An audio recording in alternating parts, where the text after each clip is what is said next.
Astro divine சேனலுக்காக 2026 புத்தாண்டு பலன்கள். வணக்கம் நேயர்களே. 2026ஆம் ஆண்டு ஆங்கில புத்தாண்டு பலன்கள் அஸ்ட்ரோ டிவைன் சேனலுக்காக உலகெங்கும் இருக்கக்கூடிய தனுசு ராசி அன்பர்களுக்கு இனிய காலை வணக்கம்.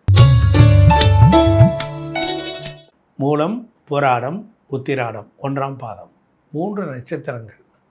உலகத்திற்கு ஒரு சிறந்த குருவாக இருப்பீர்கள். குருவே மனித சட்டை தாங்கி தனுசு ராசியாக லோகத்திற்கு நடமாடி கொண்டிருக்கிறார். இந்த 2026ஆம் ஆண்டு தனுசு ராசிக்கு எப்படி இருக்கும்? நல்ல நிறைந்த பலன்கள் கிடைக்குமா என்றால் கிடைக்கும். கொஞ்சம் கவனமும் எச்சரிக்கையும் இந்த ஆண்டின் பிற்பகுதியில் இருக்கணும். தனுசு ராசிக்கு 3ஆம் வீட்டில் ராகு, 4இல் சனி, 7ஆம் வீட்டில் குரு பகவான், 9வது வீட்டில் கேது பகவான். இந்த காம்பினேஷன் பொறுத்தளவில் கிட்டத்தட்ட 7.5 சனிக்கு பிறகு தனுசு ராசிக்காரர்கள் பெரிய அளவு வாய்ப்புகளை பெறவில்லை. அர்த்தாஷ்டம சனி, தாய்க்கு உடல்நலக் குறைபாடுகள், கஷ்டங்கள், மன உளைச்சல்கள், நிம்மதி இல்லாத தன்மை, பழக்க வழக்கங்களில் மாறுதல் ஏற்பட்டு பல்வேறுபட்ட சிரமங்களை எல்லாம் சந்தித்து கொண்டிருக்கக்கூடிய தனுசு ராசிகள் இந்த ஆண்டு லாபகரமாகவும் புதிய உறவுகளால் மற்றும் கூட்டு முயற்சிகளால் வெற்றியை எல்லாம் பெறக்கூடிய ஆண்டாக அமைய இருக்கிறது. உங்கள் தன்னம்பிக்கையும் உயரும். முழுமையான பலன்களை நாம் இந்த தொகுப்பில் பார்க்கலாம். குரு பகவான் உங்களது ராசிநாதன். குரு பகவான் பார்க்க கோடி நன்மை. இந்த பயிற்சி உங்கள் ராசியில் 8வது வீட்டில் இருப்பதினால் வீட்டை விட்டு நீங்கள் வெளியிலே சென்று தங்கி வாழ வேண்டிய சூழல் ஏற்படும். பெரிய மாற்றங்களை கொண்டு வரும். இனிப்பு மற்றும் புளிப்பு நிகழ்வுகளையும் உங்கள் வாழ்வில் கொண்டு வந்து நிறுத்தும். ஒருபுறம் உங்கள் ஆன்மீக திறமை ஓங்கும், மற்றொரு புறம் உலக இன்பங்கள் மற்றும் பொருள் வசதிகள் மீது வெறுப்புணர்வும் மனதில் வரும். குரு பெயர்ச்சி 2026 உங்கள் நிதி திட்டங்களில் சில குறைபாடுகளை கொண்டு வரத்தான் செய்யும். குரு உச்சமடைவது என்பது வேற. 4ஆம் வீட்டில் உள்ள சனியை பார்க்கிறார்.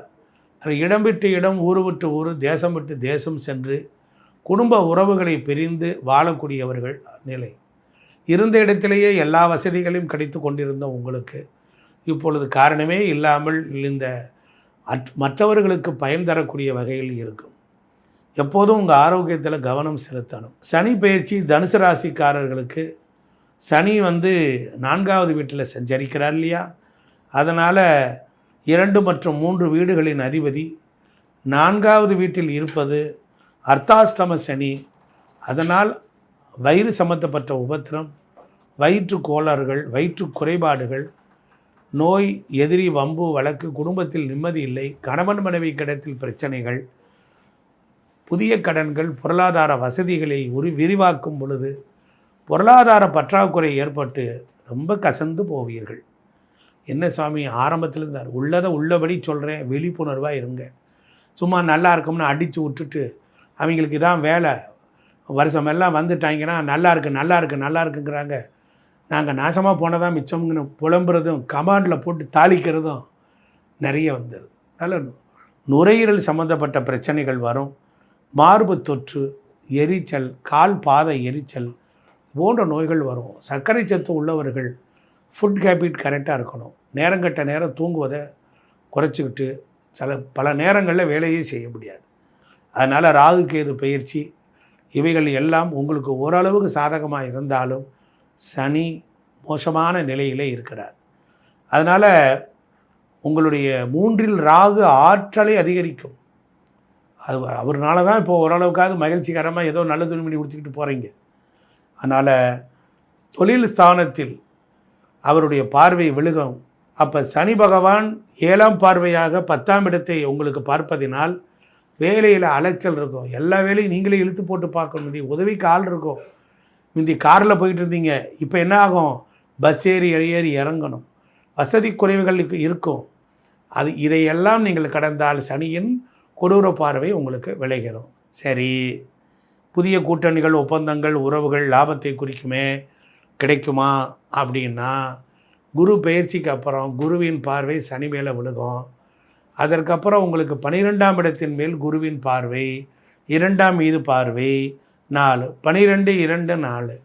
வெளிநாடு வெளிமாநில வேறு ஊர் போயிட்டீங்கன்னா அங்கே உங்களுக்கு சகல சௌபாக்கியம் கிடைக்கும். வீட்டை விட்டு வெளியேறிடுங்க. பிறந்த ஊரை விட்டு வெளியேறிட்டிங்கன்னா நல்லா சம்பாதிக்கலாம். குழந்தைகளுக்கு மங்களகரமான காரியங்கள் நடக்கும். உங்கள் குழந்தைகள் வெளிநாடு சென்று கல்வி கற்றுக்கக்கூடிய யோகத்தை பெறுவார்கள். உங்களுடைய வாழ்க்கையில் கணவன் மனைவிக்கிடையில் இருந்த கசப்புகள் போக வேண்டுமானால் 2 வார்த்தை பேசணும். பொண்டாட்டிகிட்ட பேசணும். ஆணாக இருந்தால், இந்தம்மா என்னங்க இப்படி பண்ணிட்டீங்க, சாரிம்மா. ஏங்க இதை நான் செய்யலாமாங்க, சரி சரி சாரி, சரி சாரி. 2க்கு தான் வாயை திறக்கணும். சாப்பிட மாத்திரம் வாயை திறக்கணும் என்பதை சொல்லி, ராசிக்கு சுகஸ்தானத்தில் சனி சஞ்சரிப்பது சரியில்லை. 2026 ஜூனுக்கு பிறகு குருவின் பார்வை வந்த கூட சனி கொடூரம் குறைஞ்சிரும். அப்போ சந்தோஷம் உண்டாகும். வேலையில் பணிச்சுமைகள் குறையும். தைரியமும் தன்னம்பிக்கையும் கூடும். குருவின் சஞ்சாரம் பொருளாதார நிலைமை வலுப்பெறும். பணத்தை பெருக்கி கொடுத்துருவார், ஆனால் சிரமத்தையும் கொடுப்பார்.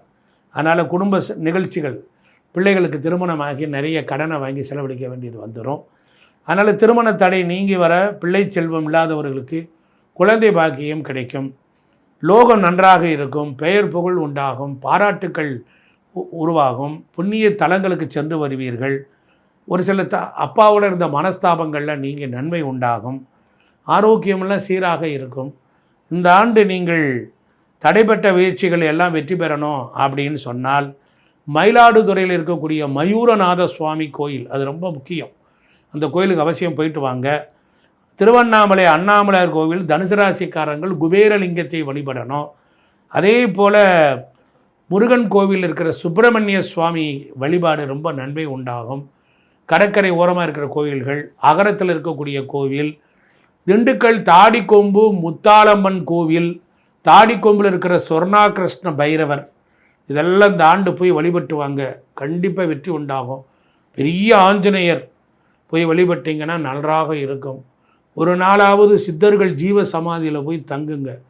கோடி மகானையும் திருவண்ணாமலை விசிறி சுவாமிகள், அதாவது பிரதோஷ் அன்னைக்கு போய் அங்கே போய் இருந்து அபிஷேகம் பாருங்கள். இந்த கோயிலுக்கு அவசியம் போயிட்டு வாங்க. திருவண்ணாமலை அண்ணாமலையார் கோவில் தனுசு ராசிக்காரங்கள் குபேரலிங்கத்தை வழிபடணும். அதே போல் முருகன் கோவில் இருக்கிற சுப்பிரமணிய சுவாமி வழிபாடு ரொம்ப நன்மை உண்டாகும்.